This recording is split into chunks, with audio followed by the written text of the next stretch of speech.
Assalamualaikum warahmatullahi wabarakatuh. Hai teman-teman semuanya, selamat datang kembali ya di channel Studio Horor. Studio Horor kali ini akan menceritakan tentang sebuah kisah keluarga pemelihara tuyul. Sebuah kisah pengalaman mistis dari Probolinggo. Cerita misteri kali ini bersumber dari @chandrayuri. Lalu bagaimana kengerian dari kisah kali ini? Mari kita simak kisah ini bersama-sama. Kali ini aku akan membawakan kisah yang sempat membuat warga di kampungku resah pada sekitar tahun 2011. Ya, kampungku berada di kota Probolinggo, daerah Jawa Timur. Saat itu, aku masih posisi liburan kuliah atau proses pengerjaan skripsi, yang mana lebih banyak waktuku berada di rumah orang tua daripada di kosku di Jember. Singkat cerita, aku di rumah orang tuaku tinggal bersama mama, papa tiri aku, dan adik kandungku. Papa tiriku ini memiliki usaha jual beli mobil bekas, yang notabene agak sering menyimpan uang cash di rumah. Uang cash itu dari hasil penjualan mobil yang diacarakan selepas maghrib, yang mana tidak sempat kita setorkan ke bank hari itu juga. Ya, karena kita tinggal di kota kecil, yang mana perputaran uang kartal atau cash lebih banyak daripada uang non-fisik atau via transfer rekening. Apalagi saat itu masih sekitar tahun 2011. Waktu itu seingatku, ada pembeli mobil bekas yang deal sekitar pukul 9 malam, yang datang ke rumah dengan membawa uang cash 100 sekian puluh juta. Dan karena bank sudah tutup, nantinya uang itu kita simpan di brankas di kamar mama. Baru keesokan harinya kita setorkan ke bank. Sebelum kita simpan, aku, mama dan papaku menghitungnya bergantian dan mengecek ulang jumlah uang tersebut. Kondisi uang memang terbendel oleh brand dari bank setempat. Namun tetap kita buka bendel-bendel itu dan kita hitung ulang, lalu kita ikat dengan karet per 10 juta untuk yang pecahan 100 ribuan. Setelah semua pas, baru kita simpan di brankas di dalam lemari di kamar mamaku. Keesokan harinya, saat papaku menyetorkan uang itu ke bank, ternyata beberapa bendel ada yang kurang nominalnya. Totalnya kurang 400 ribu, atau 4 lembar uang yang nominal 100 ribuan.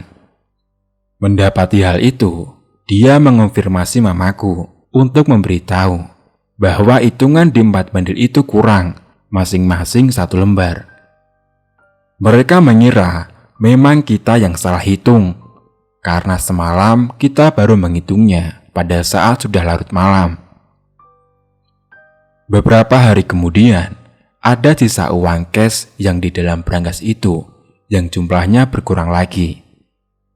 Kali ini ada 2 bendel uang yang jumlahnya berkurang, nominal 100 ribu 2 lembar.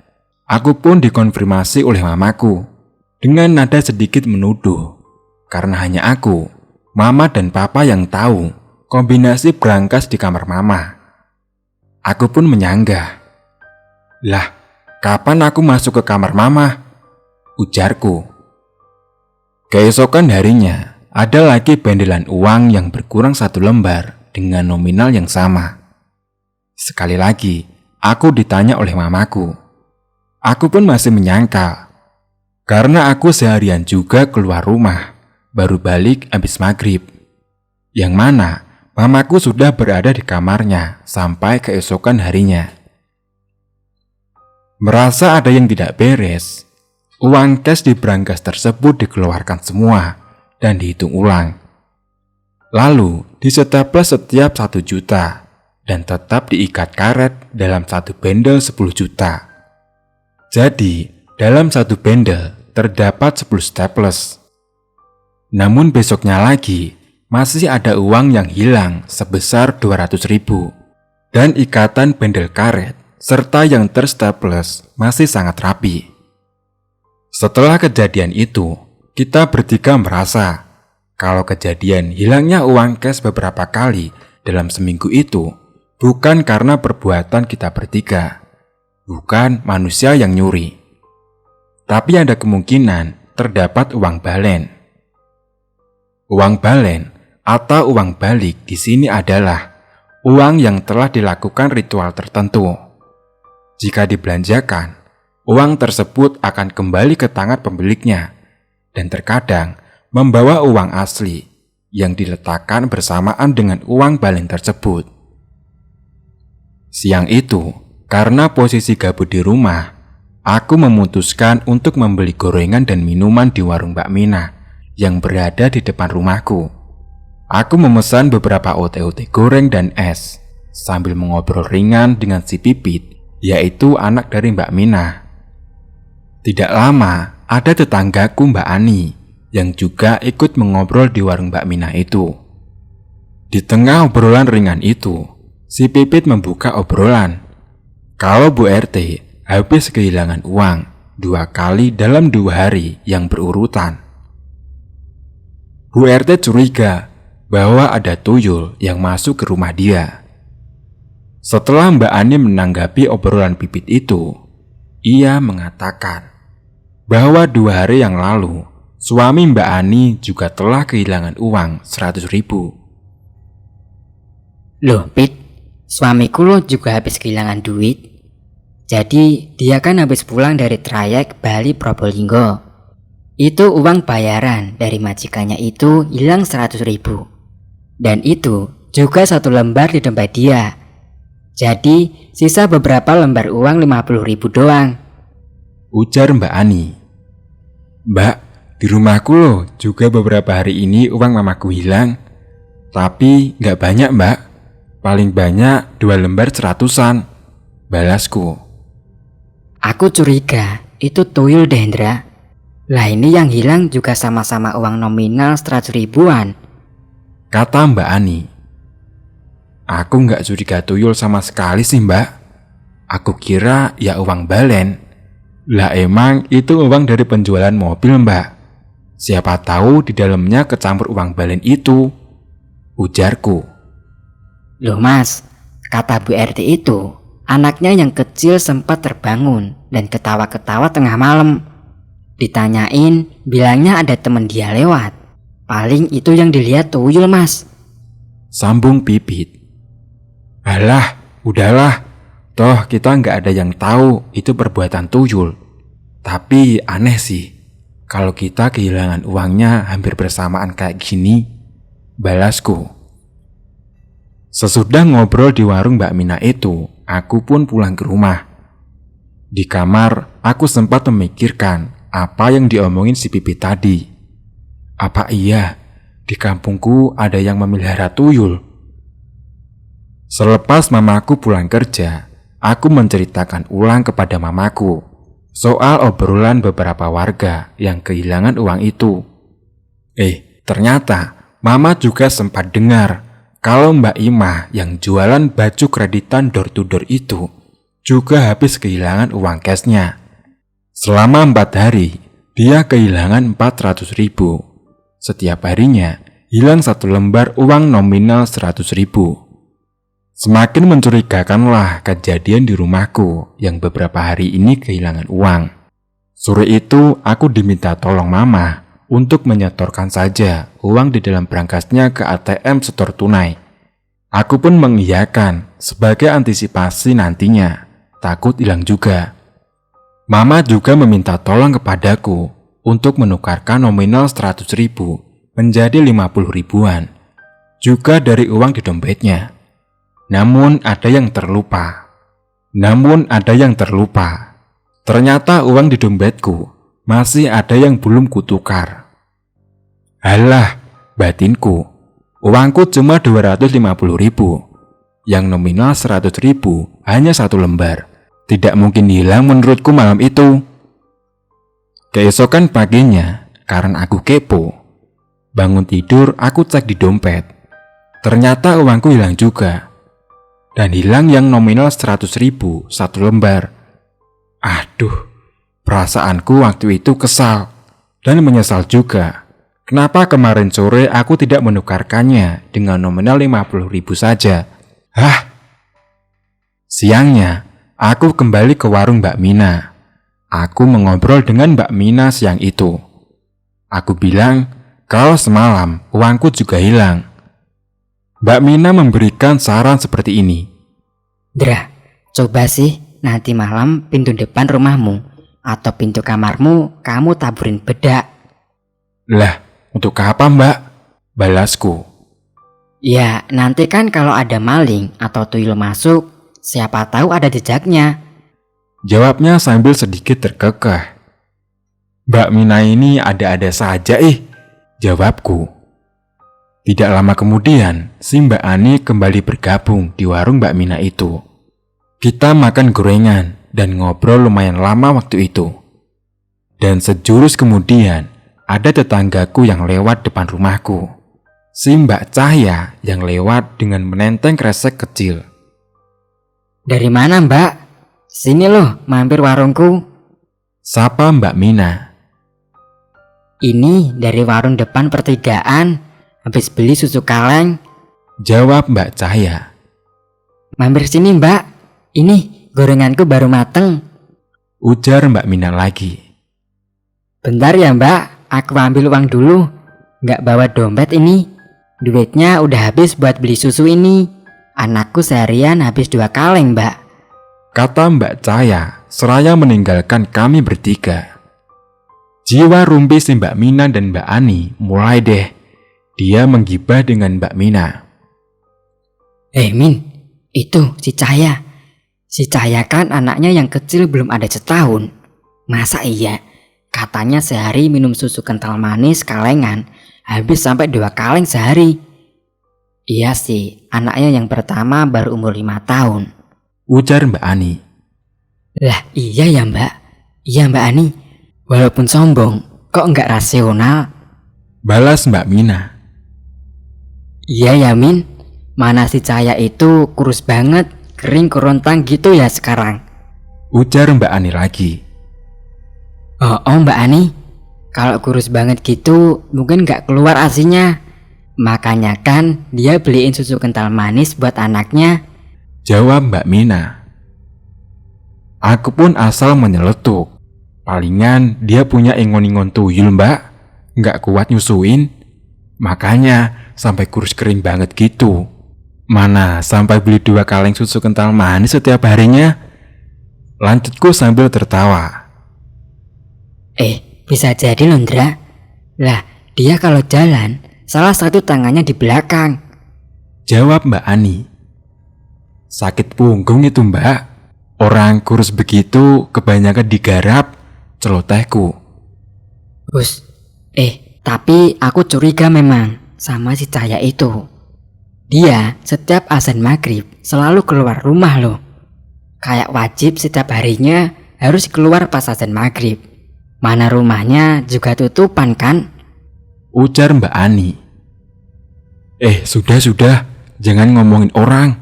Uangmu nanti hilang lagi baru tahu rasa. Jawabku sambil tertawa. Aku pun menyudahi obrolan siang itu. Segera membayar beberapa gorengan dan es yang kumakan di warung Mbak Mina itu. Aku segera pulang setelahnya. Sesampainya di kamar, aku kepikiran dengan obrolan yang di warung tadi. Apa iya sih Mbak Cahya yang punya peliharaan tuyul? Sorenya aku cerita ke Mama soal obrolan tadi siang.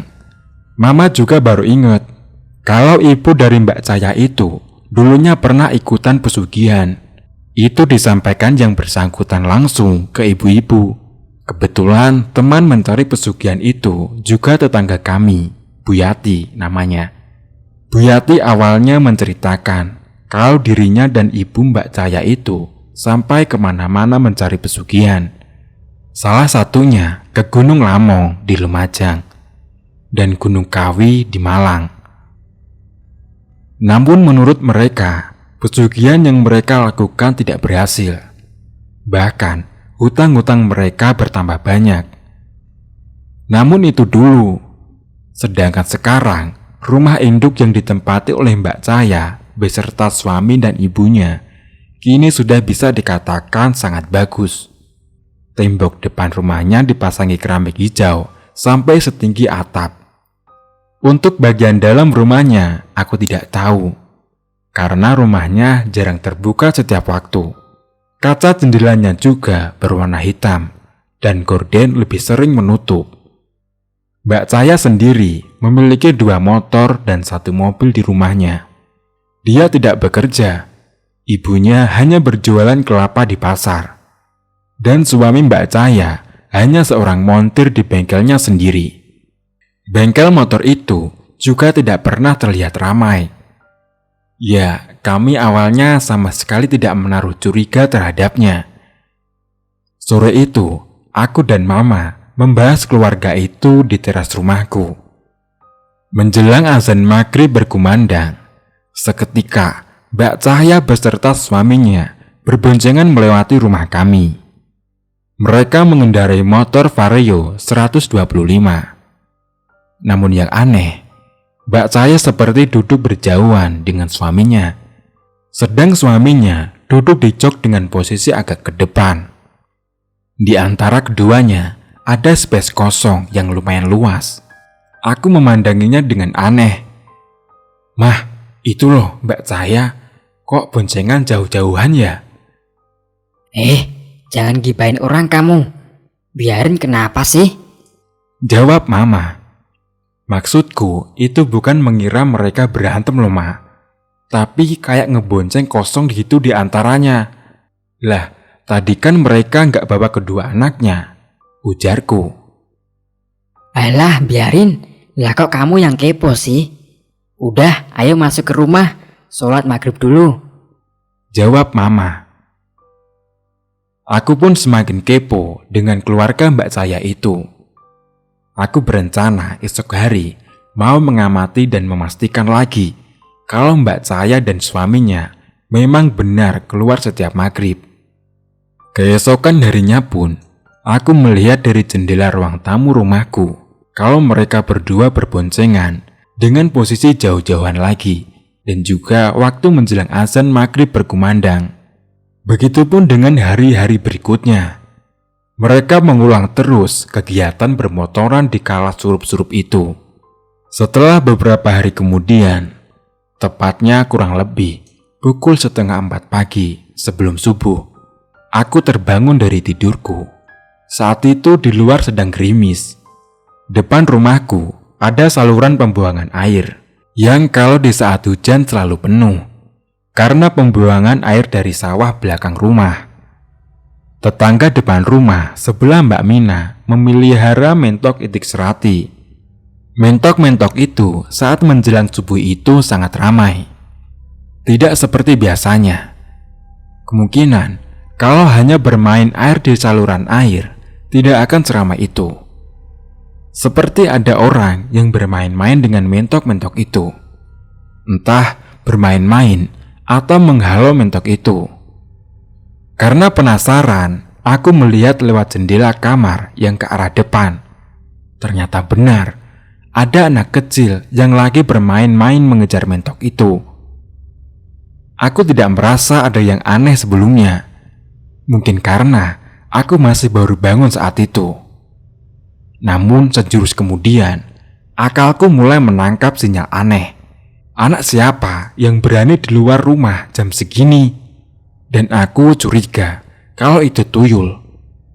Segera aku menuju kamar mamaku, membangunkannya dan mengatakan, Mah, bangun mah, ada tuyul di halaman depan."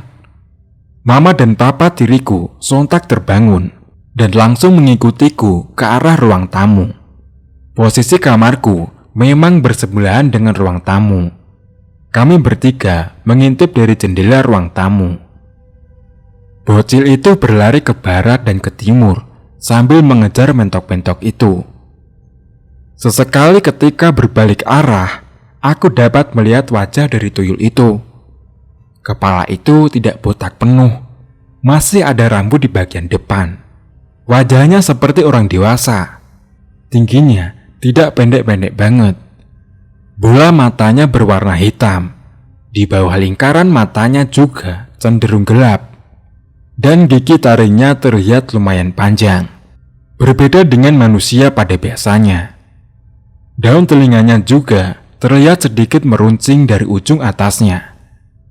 Tuyul itu tidak memakai baju atasan, hanya memakai celana pendek lusuh yang terlihat menggambul. Sepintas, terlihat seperti memakai popok pampers anak. Di setiap tuyul itu berlarian, terdengar seperti suara gemerincing yang entah dari mana bunyi itu berasal. Rupanya, tuyul itu menyadari kalau kita sedang mengawasinya. Segera dia berlari ke arah lain. Aku dan papaku mencoba mencari jejak kemana arah tuyul itu kabur. Dan kita mendapati ada jejak bekas lumpur yang masih basah di teras rumah, mengarah ke pintu masuk rumah itu, yang tidak lain adalah rumah Mbak Cahya. Jejak kaki bekas lumpur itu berukuran lebih kecil dari ukuran orang dewasa.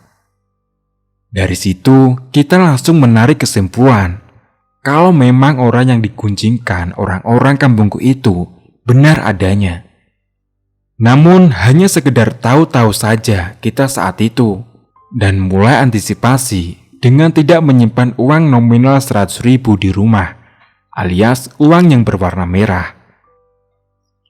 Beberapa hari telah berlalu, aku sudah tidak pernah mendengar kabar soal uang hilang dari warga sekitar. Namun, ya, ada yang lebih mengerikan. Anak-anak tetanggaku yang pulang mengaji, mereka melewati lompongan atau space di antara rumah Mbak Cahya dengan rumah tetangga sebelah. Anak-anak itu masih kecil, kurang lebih umurnya sekitar 4-5 tahunan. Nah, di lompongan itu ada kuburan ari-ari bayi yang biasanya ditutupi dengan kurungan ayam dan ditaburi kembang setaman dan juga diberi lampu. Bocil itu ada yang merasa suara dari kuburan ari-ari bayi itu. Salah satu dari mereka mencoba membuka kurungan yang menutupi kuburan ari-ari itu. Kemudian mereka berenam teriak-teriak dan lari dari lompongan itu dengan histeris. Salah satu dari mereka melapor kepada ibunya bahwa di kuburan ari-ari tadi ada kepala menyeringai dengan usus berdarah yang biasa kita sebut dengan sebutan kuyang. Karena sudah sangat meresahkan dan tidak cuma 1-2 anak yang melihat kejadian itu, ibu si anak ini melapor kepada Pak RT. Keesokan harinya, Pak RT mengumpulkan orang-orang yang pada kehilangan uang secara misterius itu. Kita semua berdiskusi bagaimana caranya untuk memecahkan masalah yang sangat meresahkan warga di kampungku. Akhirnya kita berencana untuk menyampaikan secara langsung kepada Mbak Cahya apa yang sudah kita alami itu. Termasuk aku dan papaku yang pernah melihat tuyul itu secara langsung.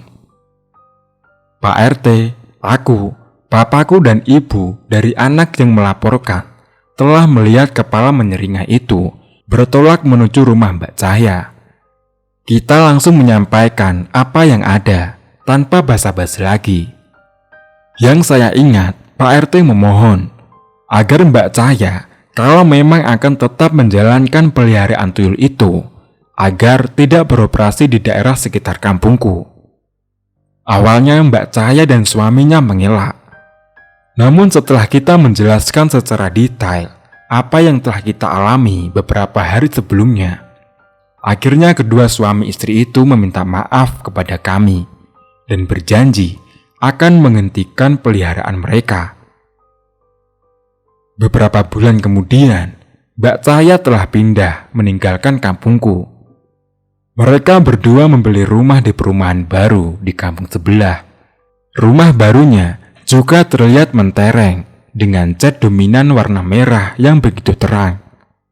Dan saat itu juga, warga di kampungku juga tidak pernah mengalami kehilangan uang secara misterius lagi. Dan kisah ini pun akhirnya selesai. Terima kasih banyak teman-teman karena sudah mendengarkan podcast studi horor ini hingga selesai. Wassalamualaikum warahmatullahi wabarakatuh.